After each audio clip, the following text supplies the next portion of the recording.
بسم اللہ الرحمن الرحیم نحمده ونصلی علی رسولہ الکریم۔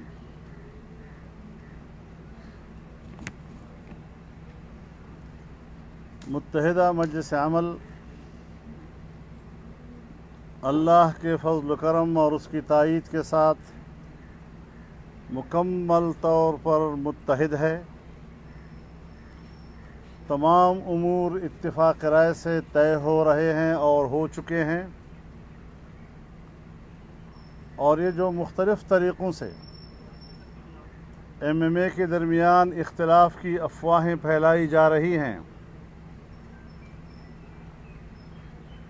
ان افواہوں کو اب اپنی موت آپ مر جانا چاہیے، اور ان افواہوں کا حقائق سے کوئی تعلق نہیں ہے۔ ہم یہ بھی بتا دینا چاہتے ہیں کہ متحدہ مجلس عمل اور اس سے باہر کی جو پاکستان کی مذہبی اور دینی جماعتیں ہیں،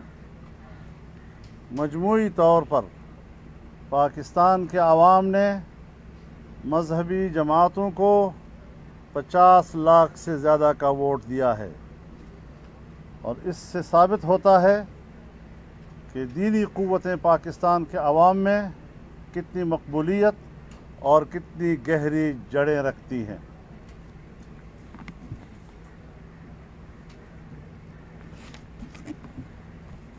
کچھ باتیں گشت کر رہی ہیں کہ ہمارے لیے قابل احترام آرمی چیف جناب جنرل باجوہ صاحب یہ بیان دے چکے ہیں کہ ہم نے ووٹ کے ذریعے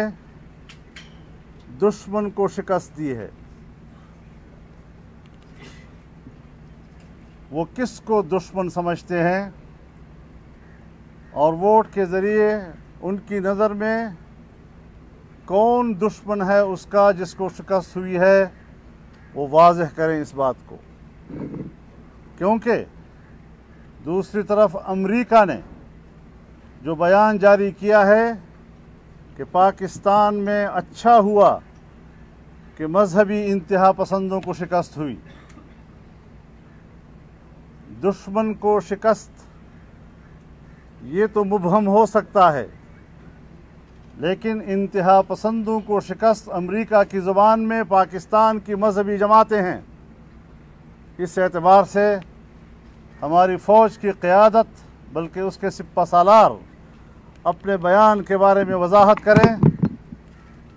تاکہ اگر ہم سمجھتے ہیں کہ اسٹیبلشمنٹ فریق ہے، دھاندلی کا کردار اسی کا ہے، تو کم از کم اس بات کو تو واضح پھر ہو جانا چاہیے کہ ان کا بیان ہمارے دعوے کی تصدیق کرتا ہے یا تکذیب کرتا ہے۔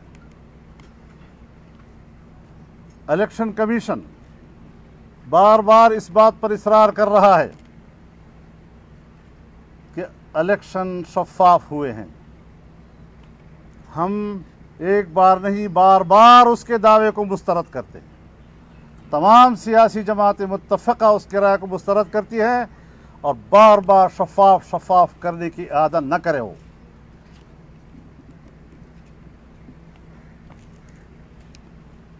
جس طرح کہ PTI کی قیادت نے کہا کہ اگر کوئی چاہتا ہے تو ہم ملک کے تمام حلقوں کو کھولنے کے لیے تیار ہیں، ہم کہتے ہیں ہاں، آؤ تمام حلقوں کو کھولیں، انگوٹھے کے نشانات کا جائزہ لیں، مہر کے نشانات کا جائزہ لیں، اور پورے ملک کے انتخاب کو اگر شفاف بنانا ہے تو ایک ایک حلقے کو دوبارہ کھول دیا جائے اور اس کی بنیاد پر حکومت قائم نہ کی جائے، جس کے نتیجے ابھی آئے ہیں۔ ہم یہ بھی کہنا چاہتے ہیں کہ اس انتخابات میں دھاندلی کے نتیجے میں پاکستان تحریک انصاف صرف ایک بڑی پارٹی کے طور پر سامنے آئی ہے، اس کے پاس اکثریت نہیں ہے اور اس کے اکثریت کے دعوے غلط ہیں، پھر وہ کون ہوتے ہیں کہ وہ کابینہ بنا رہے ہیں، وزراء طے کر رہے ہیں، گورنرز طے کر رہے ہیں؟ ہم ان پر واضح کرنا چاہتے ہیں کہ اکثریت آپ کے پاس نہیں ہے، اپنے حدود میں رہو، اور الیکشن کمیشن ان کو آئین کی غلط تشریح سے روکے، اور اس قسم کے جو اقدامات ان کے صفوں میں ہو رہے ہیں کہ دنیا کو دکھایا جا رہا ہے کہ جیسے وہ اکثریت میں ہے، وہ اکثریت میں نہیں، دھاندلی کے ذریعے میں صرف بڑی پارٹی کے طور پر سامنے آئے ہیں۔ یہ بات بڑی واضح ہونی چاہیے کہ دنیا کو غلط فہمی میں نہ رکھا جائے بلا وجہ۔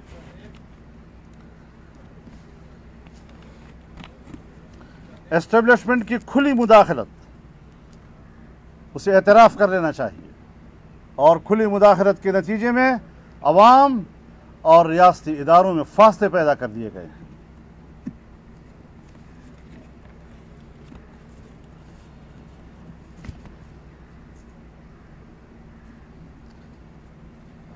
اسمبلی میں حلف اٹھانے یا نہ اٹھانے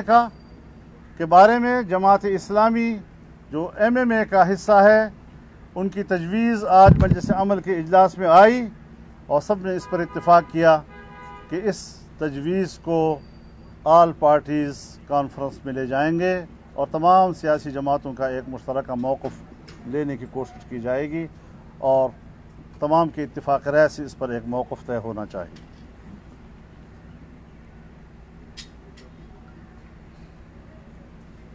ملک بھر میں ہم تمام کارکنوں سے کہنا چاہتے ہیں کہ وہ ہر حلقے میں اپنا احتجاج جاری رکھیں۔ احتجاج ہمارا قانونی حق ہے، ہمارا جمہوری اور آئینی حق ہے، اور پورے ملک پہ کارکن مسلسل اپنا احتجاج روزانہ جاری رکھیں۔ متحدہ مجلس عمل آل پارٹیز کانفرنس سے مشورے کے بعد ایک متفقہ احتجاج کے لیے کال دے گی، اور اس کا شیڈول بعد میں اعلان کیا جائے گا، لیکن ہمارے کارکن اپنا احتجاج اپنے اپنے حلقوں کی سطح پر بدستور جاری رکھیں۔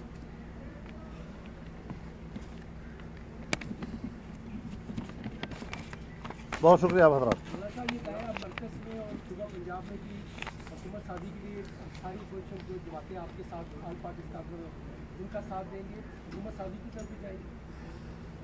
یہ بات آپ کے سامنے کل بھی ہوئی تھی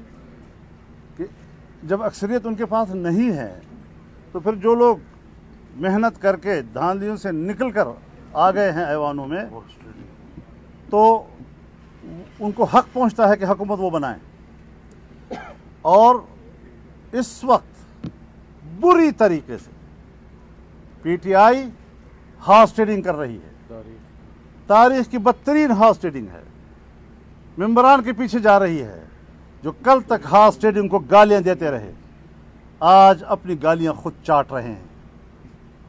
تو یہ باتیں بھی پبلک پر واضح ہونی چاہیے کہ ہارس ٹریڈنگ سے بنی ہوئی حکومت قوم کے لیے قابل قبول نہیں ہوگی۔ اے پی سی میں مولانا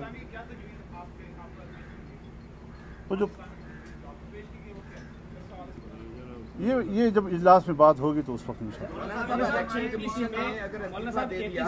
جماعتیں شریک ہوئی تھیں ان میں سے شہباز صاحب جو ہے جو وعدہ اسی جگہ پہ کر کے گیا اور جس جواب کے ساتھ وہ واپس آئے وہ سب کے سامنے آ گیا، انہوں نے کہا جی ہم دونوں کہتے ہیں کہ حلف اٹھائیں، یعنی آپ کی لاسٹ تجویز کے علاوہ تقریباً تمام نے یہی کہہ دیا ہے کہ آپ حلف اٹھائیں۔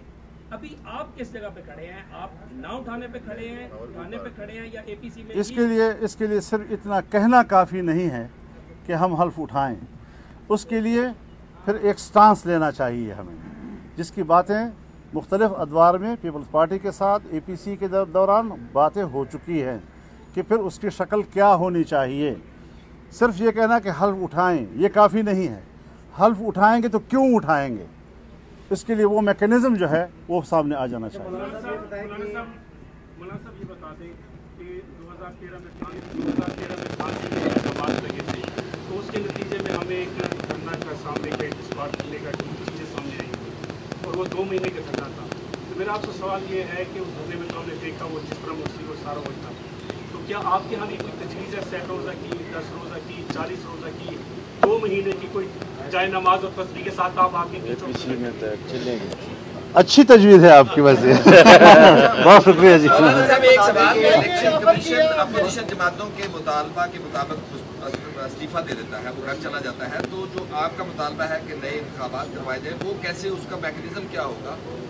حکومت کے پاس مینڈیٹ اصلی نہیں ہے، قانونی نہیں ہے، الیکشن کمیشن ناکام ہو گیا، تو وہ کیا درمیان والا میکنزم ہوگا کہ نئے الیکشن کروائے جائیں یا حلقے کھولے جائیں، جس طرح آپ کا مطالبہ ہے کہ سارے حلقے؟ دیکھیے بنیادی بات یہ ہے کہ اگر الیکشن کمیشن ناکام ہو چکا ہے تو ناکامی کے اعتراف میں استعفے کے علاوہ بھی کوئی راستہ نہیں ہے. تو میں کہہ رہا ہوں وہ اپنے لیے خود ڈھونڈے نا.